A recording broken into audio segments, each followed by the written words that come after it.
Hello and a warm welcome from Carol Astbury. Today I'd like to talk to you about your wedding plans. So you've made a decision to marry, and now one of the decisions you have to make is finding someone to actually conduct that marriage ceremony for you. You might be looking for a minister if you're going to be married in a religious ceremony. If you're going to be married in a civil ceremony, depending on where you live, you'll be looking for either a marriage celebrant or, in some countries, known as an officiant. Now, how are you going to choose that person? Because this person is going to be somebody who you'll be spending a lot of time with. Before the marriage, you'll spend time planning the ceremony with the celebrant. Let's call them a celebrant to be, because that kind of covers every aspect here.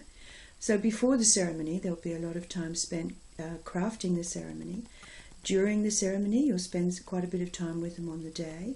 And then, of course, depending on whether you're going to be inviting them to stay to the reception, there'll be more time spent there, perhaps.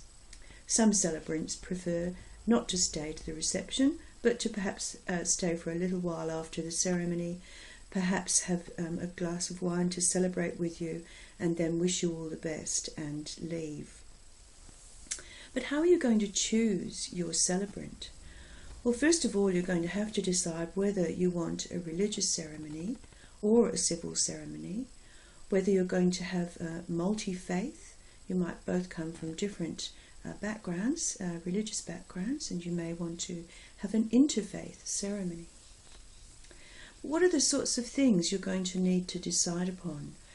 For instance, what about the character of the person? Is it important that you like that person who's going to be solemnizing the marriage for you, so it's somebody you need to get along with? Other questions you might ask is, actually, are they authorized to do the wedding for you? How are you going to find that out?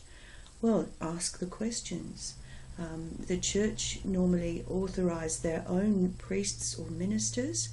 If they are a civil celebrant or an officiant, then they will have some kind of documentation to prove that they are actually authorized. In Australia, you can check out the authorization of a celebrant by going to the Attorney General's website, and there you will find a register of all the celebrants who are authorized in Australia. Do they have all the documents that is going to be required? This is something you need to check. What documents will they advise you that you need to get? For instance, birth certificates, or perhaps if you have been married previously, you might need the evidence of the dissolution of that previous marriage. But what documents will they supply? Will they have the documents for notifying about the forthcoming marriage, all of the marriage certificates? That kind of thing. What about registration of the marriage afterwards? Are they going to be able to help you with that, or lead you in the right direction so that you can get a certificate that shows your marriage was a registered marriage? How much will they charge you?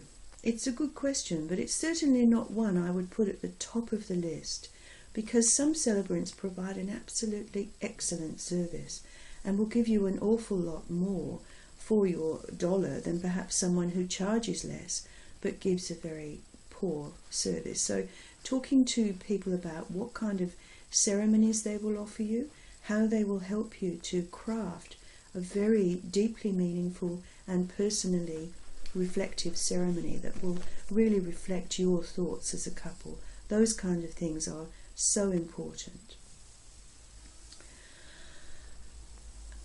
Another thing you might need to ask is, where am I going to find this perfect celebrant? Well, there are lots of areas that you can look at. As I've already mentioned, in Australia you could look on the Attorney General's website, and there you will find a register of celebrants. You should be able to ask at a church about information about which ministers or priests they have available to conduct the wedding. And also we have other avenues, such as websites which are particularly designed so that couples can find a celebrant in the area that they require, and one that will come to the place that they want to be married at. One such website in Australia is actually called celebrant.com.au. That's celebrant.com.au. Now, this website is a very good website, I know, because I designed it myself. It's designed for celebrants by celebrants, and so it will tell you a little bit about the celebrant, what kind of services they offer, what kind of areas they work in, and then it gives you direct access to the celebrant by you're able to click on a Contact This Celebrant Now button, and also they put in there their telephone numbers as well, so that you can have direct access. It costs nothing for a couple to look at a website like this. There are other websites, of course, that you can go to. So perhaps if you're searching for a celebrant or an officiant, you use dear old Google and go to a Google search and pop in there a keyword such as wedding celebrant or wedding officiant, and then you should find that the various directories will come up so that you're able to find a celebrant. All right, well, I wish you lots of luck in your search. Don't forget those characteristics which we talked about.